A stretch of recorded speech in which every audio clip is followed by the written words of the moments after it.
مزید ویڈیو کے لیے میرا چینل سبسکرائب کریں اور بیل آئیکن کو دبائیں۔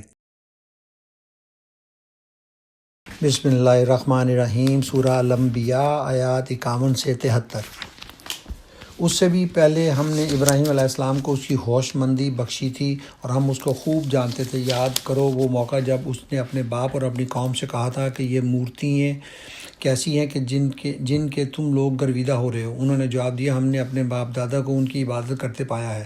اس نے کہا تم بھی گمراہ ہو اور تمہارے باپ دادا بھی صریح گمراہی میں پڑے ہوئے تھے۔ انہوں نے کہا کیا تو ہمارے سامنے اپنی اصلی خیالات پیش کر رہا ہے یا مذاق کرتا ہے؟ اس نے جواب دیا نہیں، بلکہ فی الواقعہ تمہارا رب وہی ہے جو زمین اور آسمانوں کا رب ہے اور ان کا پیدا کرنے والا ہے۔ اس پر میں تمہارے سامنے گواہی دیتا ہوں اور خدا کی قسم میں تمہاری غیر موجودگی میں ضرور تمہارے بتوں کی خبر لوں گا۔ چنانچہ اس نے ان کو ٹکڑے کر دیا اور صرف ان کے بڑے کو چھوڑ دیا تاکہ شاید وہ اس کی طرف رجوع کریں۔ انہوں نے آ کر بتوں کا یہ حال دیکھا تو کہنے لگے ہمارے خداؤں کا یہ حال کس نے کیا؟ بڑا ہی کوئی ظالم تھا وہ۔ بعض لوگ بولے ہم نے ایک نوجوان کو ان کا ذکر کرتے سنا تھا جس کا نام ابراہیم ہے۔ اس نے کہا تو پکڑ لاؤ اسے سب کے سامنے تاکہ لوگ دیکھ لیں اس کی کیسی خبر لی جاتی ہے۔ ابراہیم علیہ السلام کے آنے پر انہوں نے پوچھا کیوں ابراہیم تو نے ہمارے خداؤں کے ساتھ یہ حرکت کی ہے؟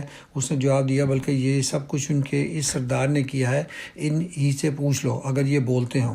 یہ سن کر وہ اپنے ضمیر کی طرف پلٹے اور اپنے دلوں میں کہنے لگے واقعی تم خود ہی ظالم ہو۔ مگر پھر ان کی مت پلٹ گئی اور بولے تو جانتے کہ یہ بولتے نہیں ہیں؟ ابراہیم علیہ السلام نے کہا پھر کیا تم اللہ کو چھوڑ کر ان چیزوں کو پوج رہے ہو جو نہ تمہیں نفع پہنچانے پر قادر ہیں نہ نقصان؟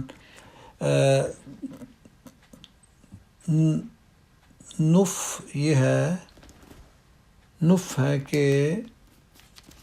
ہے تم پر اور تمہارے ان معبودوں پر جن کی تم اللہ کو چھوڑ کر پوجا کر رہے ہو۔ کیا تم کچھ بھی عقل نہیں کرتے؟ انہوں نے کہا جلا ڈالو اس کو اور حمایت کرو اپنے خداؤں کی اگر تمہیں کچھ کرنا ہے۔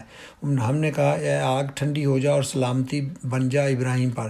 وہ چاہتے تھے کہ ابراہیم کے ساتھ برائی کریں مگر ہم نے ان کو بری طرح ناکام کر دیا اور ہم اسے اور لوط کو بچا کر اس سرزمین کی طرف نکال لے گئے جس میں ہم نے دنیا والوں کے لیے برکتیں رکھی ہیں، اور ہم نے اسے اسحاق عطا کیا اور یعقوب اس پر مزید اور ہر ایک کو صالح بنایا، اور ہم نے ان کو امام بنا دیا جو ہمارے حکم سے رہنمائی کرتے تھے، اور ہم نے انہیں وحی کے ذریعے نیک کاموں کی اور نماز قائم کرنے اور زکوٰۃ دینے کی ہدایت کی، اور وہ ہمارے عبادت گزار تھے۔